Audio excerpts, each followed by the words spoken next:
first episode of what we're calling the green room. I don't know if you are familiar with that terminology, but in a lot of shows they have the green room where the people that are going to come out and talk, they're sitting there waiting, and it kind of gives an unfiltered, authentic experience where we can talk about whatever we discuss in the sermon. And so what we want to do is a brand new curriculum set, and this week is kind of a bonus episode because we want to give you an opportunity to test and make sure that you are able to get this video, and so you'll have that for your group for the next week. But today I have a very special kind of extra episode for our small group hosts. I promise you, some of the stuff I'm about to say, you're going to go, oh my gosh, I totally get that. So with us today, we have our studio audience. Give them a hand. Woo! We're so glad you're here. Yeah, give yourself a hand. Yep. And they're going to help me out today. And here's what I want you to do is we're kind of going through, I'm going to do a Letterman style of 10 ways to blow up your group. And some of you are like, man, I can tell you 20. But here's what we're going to do. We're going to walk through this list, and hopefully that will help you to also focus on things that you need to enhance in your group and maybe talk with your people as you go over the small group covenant and just share some of these. But you're going to relate to some of these, and here's what I want to do. All of you, you've been a part of a small group. Say yes. Yes. Okay, pretend. And so what I want to do is if you've ever seen any of these in your group, I want you to do that. So as we count this down. So we're going to do a Letterman. I've got Tim here with me today. Also, Tim is going to be kind of refereeing. And so Tim is our small groups pastor. And so make sure that if you have any problems whatsoever accessing the material, make sure you get connected to Tim and say, man, I need some help with this. And we'll go and find a 4-year-old to send to your house. Yeah. That really happened. Yeah. If you don't know how to use technology, just ask your grandbabies. Okay, they'll just come in and do that. Actually, Luna actually did that. I came to the house and they were running YouTube, kids YouTube, and I'm like, how'd they even get that? And she already knew how to do that. So blows my mind. Small explosion. Okay, so here's what I'm going to do. A Letterman countdown style of the top 10 ways to blow up your small group. Let's see what they are. Number 1, the first one. Number 10, actually, undercommit to your group. Undercommit to your group. Anybody ever had a small group where not everyone showed up as often as they should? Anybody do that? Yep, undercommit. So if you really want to blow up your group, that's to me, that's one of the biggest ones, is that just don't be committed to the group. Actually, consistency and frequency, probably the top things. And I don't even know, how do you even manage a group when you don't know who's going to show up and who's going to come and who's not going to come? It really destroys the dynamic. I don't know about your group, but in my group, I've had group experiences where you don't know when the God moment's going to happen. Does anybody know what I'm talking about? Sometimes you just do the curriculum, and sometimes for us, it was usually like a prayer request.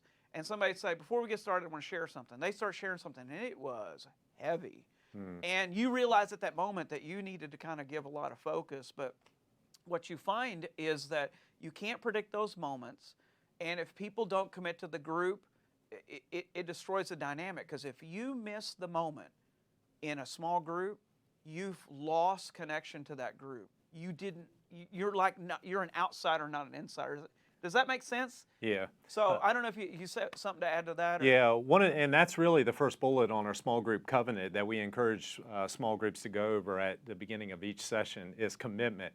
And one of the things I'd say is that God moment may never happen because people will not share in a group if people are inconsistent because they don't have the trust factor. So if you're only popping in every 4 to 5 weeks or whatever like that, you're probably not going to go very deep with your group because they don't have that consistency of the people. They're not building those relationships with the people. So commitment is really the first bullet on the covenant, and it is vitally important. Huge. Okay, number 9. What's the number 9? Let's look at that. Undershare. Number 9, undershare. I know it's not a real word, but I made this up. Undershare means, a person, how many of you ever had somebody in your group that never shared beyond shallow? Let me see those big thumbs. They never shared beyond shallow. That's like 90% of us in here. They would share, but it's like, what's going on in your life? And they're like, oh, my work schedule, and, it's stressful at work. And they never dug any deeper than kind of surface stuff. And here's what I know. Your group will only grow to the extent that people share. And if no one ever shares anything that's real in their life, then they're not going to grow, and your group won't really grow. So undersharing is a huge issue. Anything to add to that? Any of that? Anybody? Okay, I just want to give you an opportunity. It's town forum format. I will keep speaking until you die. So, if you have something to share, just throw it out there. So undersharing is a huge issue in a group. That's one of those things that is more implied, but you almost have to address in the group. And it's tough. It's tough. But sometimes just probing a little bit and sharing, with somebody to kind of, hey, what's going on in your life? Now, what would, sometimes I like to use probing questions. I know in the questions in the group sometimes are more in the topic or the theme, but probing questions sometimes will help, like, man, if there was one thing that would most enhance your marriage, what would it be?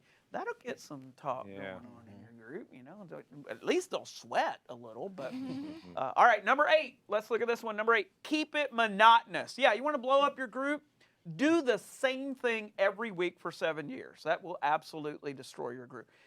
How many of you ever been in a group that got stale? Thumbs up. Let me see it. It got stale. Okay, only a few of us. I'd say about half of us, where you're like, I've been in the group. We do the same thing. We've been doing the same thing, and it just gets stale. Here's what I know. If your group is going to experience something, then just like your spiritual life, if you keep doing the same thing over and over, it gets stale. I know, I work out at Fixer Upper, and one of the things they like to do is change things up and change the variety of exercise. And so I know that your body needs that, or your actual body will adjust to, the routine that you're doing, and the muscles will go, okay, I've done this last week. So, the fact is, in your group, same dynamic. If you don't change things up, maybe what I would do is maybe just to blow their minds, set up a table, light some candles, do dark lighting, and do Lord's Supper. One loaf and the cups, and set it all out. And don't tell them next week we're going to do communion. Don't get the little, the cardboard crackers. Don't do that, okay? Get a real loaf of bread.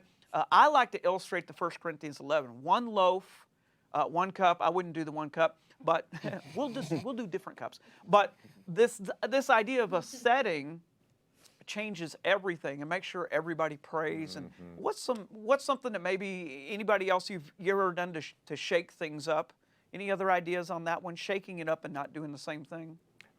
Yeah, we encourage, I know within our group, and I talked to some other hosts, to do lead and feed. So it's the diversity of the people in the group. So whether that's the different meals that are coming, the different flow that night on how the questions are read and answered.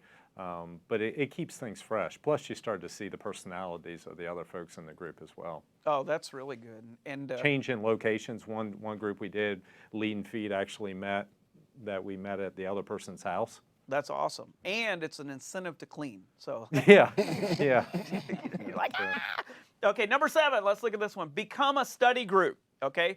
I know in our early years of meeting with small groups, honestly, we moved from a Sunday school environment to a groups environment. It took us probably 3 years for people to start figuring out that this was not just a study, and that the intentionality of the home, because I get a lot of pastors ask this question, does it need to be inside of a home? Why not a church? It's so much more convenient, The reason that we locate is because home, it creates intimacy. You go into a home, the environment changes. The atmosphere itself changes the dynamic of how we do things. What I really don't need for my people is another study. Here's the problem. We already know more than we do. Yeah. You already know more than you do. If you were able to consume a message on a Sunday and then try to consume, you remember the old days? Anybody remember the old days of church where you had Sunday morning, Sunday night, and Wednesday night? Anybody do that? Thumbs up. Let me see how many of you. Okay. Oh my word. That's 100%. So, well, the problem with that is that you're getting material that you on a Sunday morning you haven't even put in your life, and then some more material on Sunday night that you haven't done that one, and some more material on a Wednesday you hadn't done that. And the problem is your material overload. It's too much. And the fact is, our groups are intentionally fellowship heavy, discipleship light. It's not like we don't want to get in the Bible and talk about Scripture and its application, but if we do that and don't build relationships, we fail. Think about Jesus' small group. Jesus' small group that he gathered together was relationship-centric. They did life together. And that dynamic bond, he only had 3 years of investment, created such a connection to the heart of Jesus that they were able to sustain the church and build a legacy that today is over 2 billion people professing the name of Jesus. And so the fact is, relationships trump studies all day long. Yeah, if I could add to that, that's the biggest misconception that we constantly run into here at Oak Ridge is people think that they have to have all this Bible knowledge, and it really is where it's fellowship-centric, community, building relationships. That's primary. And I can tell you from my own personal journey, I've seen more growth within myself and within others in my group, not necessarily even built around the lesson, but it's when we're having a stinking meal together and we have a fork in our hand, and it's something about just eating with one another and having that community there that you just seem to dump, out what's going on in your life.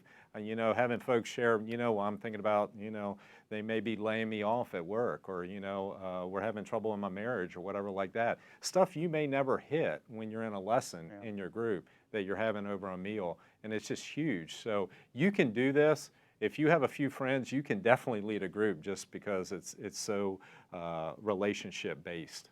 That's a powerful thing. I have had a few people in groups that have shared with me, oh, we just have some snacks so we can get to the lesson. I'm like, dude, you're insane. Yeah. First of all, I don't want to go to your group because I like to eat. Yeah. So second of all, there is an intimacy factor with eating. And the fact is, when you sit down and you do that, it's unstructured, people are more apt to share. You get in a structure and you go, what can we pray about, Zach? And you got this list out, they shut down. You sit at a table and you're eating something, what's going on? He opens up and tells you what's going on in his life. It's super, super important. All right, number six, too few people. How many of you've ever had a group where not enough people showed up and it was just horrible? Anybody who just only had one or two? Yeah, we've had a couple of group experiences like that where we didn't have enough people recruited for the group. And here's the problem. If you've got 6 people in your group and they're all couples, 2 couples don't come, you and your wife get to have small group together, okay? So it can really be difficult. Now, obviously, I mentioned in the message today, because you're contradicting yourself, that you only need about 4. 3 or 4 people, grab a few friends. That's only true if they'll come. If they don't, if they're like, oh man, I'm totally there. What we have always done in our group experiences, overpopulate. We typically, to me, and I'm just going to see what you guys think. To me, the best group number is 8. To me. The reason I say that is because when it gets to, 10 or 12, it starts feeling like it's so large that some people won't talk because they're going to have me, in the group, the talkers, right? Or Anna, sorry. It's somebody's who's going to, we're going to open up, we're going to talk, and there's only so much time in 2 hours. And so too few can be a problem if they don't show. If they're committed, it's okay, but not. Well, how about number 5? Number 5, let's look at this one. Too many. Yeah, so I knew they were related. That's why I want to hit that. Too many people, and that's the shutdown factor. When you get too many people, I don't know, what do you guys think? How many is too many? What do you think? 12. 12? 10 to 12, Yeah. 10, you think, is too many? Yeah, maybe it depends on dynamic of the group, who's in the group, the temperament, but there is a factor there. We have had, and when we first started doing groups, we actually had some, I don't think this is true anymore, but you can check me on this. We did have some groups that had 14 and 16 people in them. That is way too large. And they go, oh, it's so great because we have such fellowship. You know what I found when I dug a little deeper under the surface of that group? What I found out, it was a lecture-learner environment. They had a strong leader who wanted a good audience of learners. Now, that is not a group. That's not a small group experience. So it's really not scratching that itch with our primary purpose of small groups being community and fellowship and connection too, because if it's lecture learner, it's kind of shutting that environment down. One of the things that I would say is that if you have a group that big and if you have a space that can allow people, that big, is subdivide in that group. So maybe a couple couples meet in one room and a couple couples meet in the other room, men and women. Actually, I was going to share earlier when we were talking about food, that's what our group does. The men eat in the one room and the women eat in the other room, and so you can kind of unpack life and gender-based, and then we all meet together and unpack the lesson together. So you're really kind of hitting on a lot of things there. But too many people in a group will shut a group down. One of the phrases I like using around here is everyone participates, but no one dominates. So if you have if you have a And group, it rhymes, so it does rhyme. I knew you would really like Yeah, that, and that's why I wanted to that's make sure godly. we captured that on camera because I did that. But one of the things is temperaments will tend to take over. So your extroverts will drown out the introverts, and you really want everyone participating in a small group for you to be able to build those relationships. That's good stuff. You scared me for a minute when you said that, you know, the guys go separate. I thought you were going to say the guys eat and the women serve. And I was like, whoa, whoa. We could have shut the whole thing. Yeah. It's like, no, it's not even close to that. Number four, get hung up on the flow and tasks over people. I have seen once or twice, and you might have, I call them your group nerds. They're the people who, you know, I kind of mentioned that in the message today. They're the people who want to make sure we're playing by the rules. Let me give you some examples. We didn't finish the lesson. We're not far enough into. Not all the blanks got filled in. You know, this is a true story. I've been in a group where a person came in and their life had been ripped apart that week. Yeah. They came in tears. They're sharing what had happened. And of course, the group is like, what's going on? What's going on? They're sharing, and I could tell one individual was like, are we going to do the lesson? Yeah. Are we going to do the lesson? Yeah. I'm like, are you serious? I just wanted to, you know, throat punch. What the? But there are people that their wiring and their temperament is such that they don't understand that we give guides, we give questions, but at the end of the day, it's not about completing a task. It is literally about building relationships. Now the majority, 80% of the time, you're going to want to make sure that you're going through that. In this format, in the green room right now, we're doing more discussion. We're going to go deeper on more Bible passages as we move forward in going deeper into some of that in this format that I couldn't cover in the message.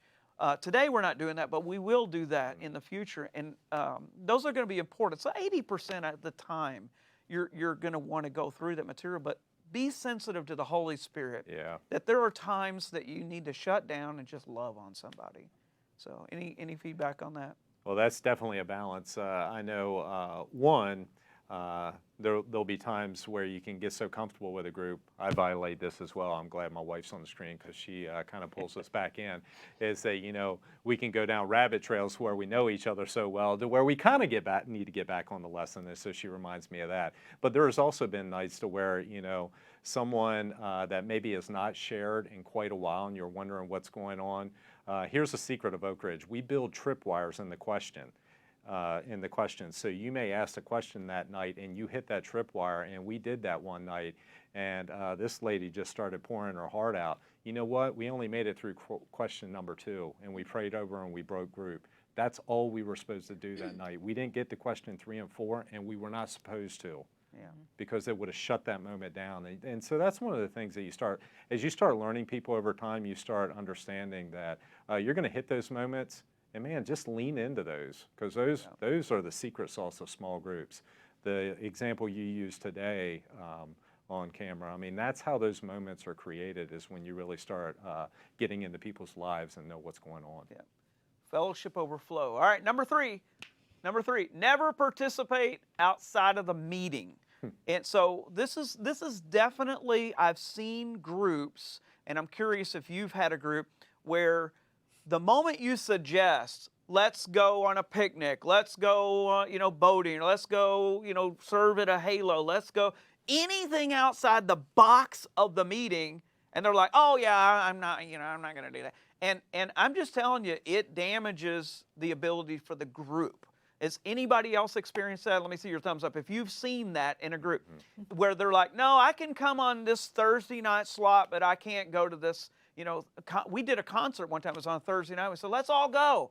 And half the group didn't come. And it wasn't a financial issue. Don't start. It was just the fact that, I don't want to do that. Okay, maybe life isn't about you. Maybe it isn't always about you. Build into others to be unselfish. And sometimes that dynamic of just doing something together outside of the structured meeting helps really build strength into the group. Any feedback on that? Anybody had that experience? Did you look like Oliver, you were saying yes. Have you experienced that where people just didn't want to do something outside of that? No, when the group I'm in now, it's just the opposite. I mean, we've gone. You don't meet in a group at all. You just go party. Okay. No, we go well. No, but we've had quite a few occasions. We've met at either met at a restaurant or the women of a group. They've gone to a couple of women faith-built things. The men have met and kind of got together at a restaurant, stuff like that, just doing stuff together. So it's been basically the opposite for us. I mean, we do the group. Yeah. We do the group. We do the group I thing. love what you just said because that, when I hear a group that does that, I know that group is good. Yeah. But if they're just meeting week to week and they never do anything, I'm like, that's a flag. That concerns me.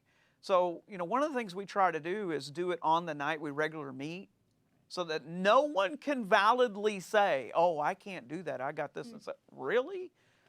Just put it on the same night and do something together. One of the things I'd say with Oliver's group that has been huge is that, when you do something like that and you have fun with your group, share that on social media. Yeah. And I know some groups have told me, well, we don't want to brag or we don't want to just kind of throw it out there. You're actually strengthening the body because other groups are inspired and go, Yeah. we could do that. And so please do that because social media is a very powerful tool when it's handled that way to strengthen our small group ministry here at the church. Be a Wendy. Yes, and we love Yes. we love that. And groups connection has grown at Oak Ridge as a result of that. It's very inspiring. When I see that, I'm like, that. In fact, as a pastor, when I see groups kind of, they're all at the restaurant and they're hanging in, they take a picture, I am very inspired to say, okay, this thing is working.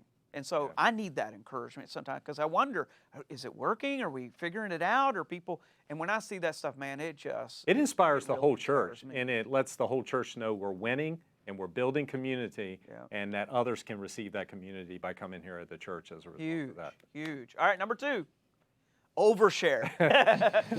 So obviously I won't ask for examples, but this is an art. It's not a science, it's an art, and I don't even know how to frame it, but there are moments where somebody overshares and they use the group as a counseling environment, and it can shut down a group where you don't know what to do. I'll give you an example. I just thought of one. I was in a group that I got tricked. I was in a group one time that was supposed to be co-ed, and within 3 weeks there were no other men but me. And all of a sudden I'm in a women's group. Okay, now that's not bad. Okay, I like the ladies, but here's the problem. 2 of them were going through a divorce at that very time. Every meeting we met at was the new revamping of the Divorce Chronicles. And so they're weeping and crying. And of course, how I'm wired, I'm sitting back and I'm like this. I'm holding the Bible study and they're all on the floor crying together. And I'm like, when does this end? Like, I got to get out of here. I'm dying in this place. Well, at the end of the day, groups are not a counseling. I'm not saying you don't share, but there's some weird balance where an overshare occurs. I don't know if you guys have ever experienced that, but there's a line there somewhere. I just don't know where it is, but you usually know when it happens. Where you're kind of like, oh wow.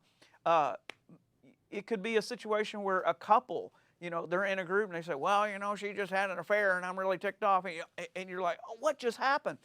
May not be the best place, to unpack that kind of thing. Now there is a place, and you should. And there's a line to which you might share, we're going through a struggle and we need prayer, and that's okay. But there are things where an overshare can shut down a group because it makes them feel really uncomfortable. All right, number 1, overstay. I know. Has anybody ever had this where people just stay at your house too long and you're like, please leave, okay? I'm the overstayer. You're the overstayer. Okay, well, let me get you out of my group now. Okay. One year we decided, the millennials are really, how do we help these young people and get them, in this kind of thing? And millennials, young single millennial, particularly in the 20 to 30 in that kind of range. And I said, I want to do a group and hear what's on their heart and mind. So I launched this group and gathered together, and we started meeting. And here's what I discovered pretty quickly. Number one, I'm old, okay? It was a good experience, but number two, they had no concept of an end time. And so I was like, wow, they'll just go all night. Well, they actually did. What actually happened was I would finish a group, and what I started doing is we met in a different room because I have a building, in a different building. We meet and I say, I'm done, and I would get up and leave and go to bed. And I might find out they were there another 2-3 hours. They just, let's just watch a movie all together now, which was fun. But here's what I'm telling you. There can be situations where, like, that person, they really want you to leave, okay? So, and they're trying to be nice because they love you in Christian love, but they really just need you to leave. So here's what I would say. Honor the time. We think, and I want to hear your heart on this, I think the right time is 2 hours and no more. What do you feel like? Yeah, I typically tell groups an hour and a half to 2.5 hours is the optimal time. So 2 hours is what we meet. Most groups meet 2 hours.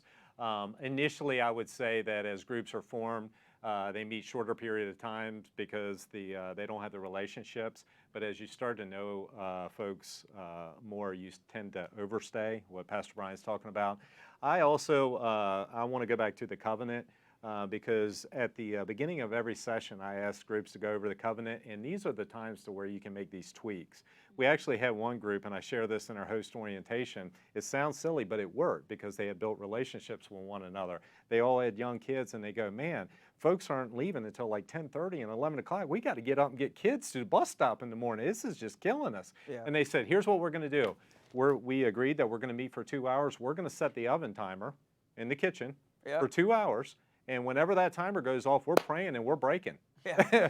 and everyone was like, you had 3 or 4 couples in the group going, thank God someone addressed this. Yeah. Because no one wanted to be that person that, got their coat and left the first person, so everyone just stayed.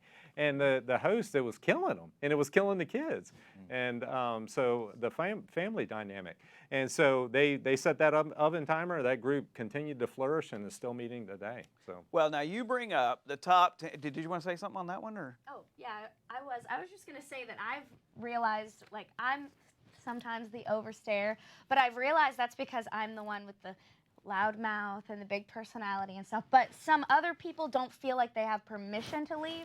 So now me realizing that sometimes I will be the start, especially knowing like one of my hosts was a major introvert, even though she was hosting this group, and she felt bad telling people to leave. So I would be the start, and I'd say, all right, guys, I think because I could read on her face, man, I'm a school teacher, I need to get up, you know, and I'll say, all right, guys, let's go. And typically then people will follow, but sometimes you have to say, all right, I'll be the start and say, all right, I want to go, even if I want to stay. I love that you built that relationship as well. And because let me clarify what I'm not saying is we have a lot of hosts that are introverts that have the gift of hospitality and are phenomenal hosts. But to be able to have that balance there and to be able to be that point person to say, hey, let's go ahead and break now, really helps strengthen that group. Yeah, it's kind of like the stalemate of courtesy. Yeah. I don't know what to do because I don't know how to say it, and so we're all going to be nice and smile that it's, like 30 minutes past the time. But at the inside, here's what's really happening. They're thinking, I'm going to leave this group and I'm never going to do this again. Because they're like, man, I can't handle this. And at the end of the day, honoring people's times is a value statement. You really need to do that. We feel like it's going to be rude, but it's not rude. It's the elephant in the room everyone wants to be said. And as soon as you go, hey, let's break, everyone's like, oh, thank you. And they're able to get home. Okay, so those are the top 10. But just the conversation we just had leads to my bonus. So I'll give you the number one biggest way to blow up your small group. You ready for it? Here it is. The bonus, avoid a difficult conversation. Number one way. So at the end of the day, I don't know any small group that hasn't had a need for at least one difficult conversation. Pastor Gary likes to call them crucial conversations.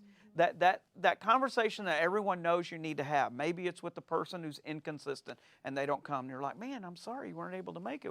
what was going on last week? And they're like, football. Okay, well, that's a problem. Or that conversation. It's like, okay, you're here and it's 3 a.m. and I need you to leave. Whatever the crucial conversation. Sometimes that crucial conversation, don't leave, don't click goodbye. Okay. Sometimes that crucial conversation is a lifestyle issue that's really going on. Pastor Brian and Pastor Tim and all the rest of us, we don't know what's happening in everybody's lives, but you do. If you're in a small group and you find out that somebody just, is sharing that, well, I'm thinking about leaving my wife, or, I'm having struggle. There are real life issues that are usually going to come up in that context, and everybody just kind of smiles and are like, okay, we'll write that on the prayer list. Okay, no, okay. There's a point where you move away from the prayer list and into the face list, okay, where you actually need to have a conversation. Now, don't do that in the middle of group. Don't say, Andrew, I just heard that you're thinking about doing this, so let's all as a group talk about why. Okay, don't do that. That's weird, okay? But you might want to ask that person to lunch. And you already know, the Holy Spirit's already kind of got boop, boop, boop, and is poking you, and you already know that somebody ought to do something about that. What's that sound like? Sod sat. Yeah, we call that a sod sat. And so if you're feeling that, somebody's going to do something about that's you. It's you. And unfortunately, in most groups, they're trying to think it ought to be somebody. It should be some pastor or somebody else. Can I just challenge you? The fact is, the most authorized, credible voice in the life of a person is whoever has the most relationship with them. When I talk to someone, it's like the principal. You got called to the principal's office. You just see it as punishment, not as love. That's not how you see it. But when a peer, when an individual friend comes alongside and says, man, my heart's breaking. Why is your heart breaking? Because I understand that you're making some choices right now in your life that I know are going to have crucial consequences. And man, I just want to share with you that that's not right. That this is not right. Not having a crucial conversation, I would say, is the number one way you can blow up a small group. And so, all right, anything else?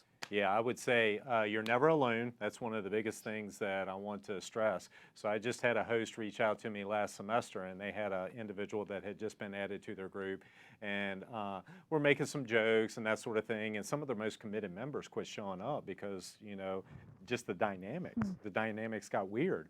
And so they reached out to me and said, man, what should I do here? And I said, well, look, if I reach out to this individual, it would probably be more damaging than if you, who have the relationship, speaks into them. So just ask him to hang over after the meeting and just say, hey, I'm not sure if you're aware of this. And it all worked out great. It doesn't always work out great, but it worked out great that time. But here's what I said to her, and I really, truly believe this. That's the most loving thing you could have done for that individual. This individual had no community, no relationships with very few individuals outside of that group. And no one probably told him that in his entire life.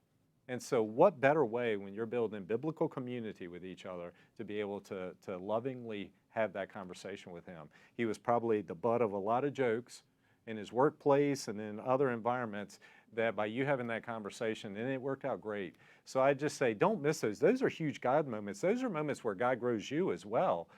As a shepherd. And, I was just talking to a lady this morning, had no idea about this, but she's a leader in her church. 5 or 6 years ago, she was not married yet, and one of the hosts said to her, she just shared this story with me today, and I'm like, how awesome is this? Said, hey, how long are you going to have separate apartments and come to group together and pay separate electric bills, rather than, why don't you all just get married? And they got married as a result of that, that conversation. But it was a loving conversation that was not awkward or whatever like that, because they had built relationships with one another. And I'm like, that is awesome. That is the body taking care of the body at the church. And that's the power of small groups. Amen. That's right. Good stuff. Hey, we're out of time today, but here's what I want to encourage you is that today we spent about 30 minutes really kind of talking mostly to our hosts. Some of your hosts right now, you're thinking, I'm sharing this with my group because I don't want to have a crucial conversation. I want them to just get it. But, well, that's fine too, but you still need to have that conversation.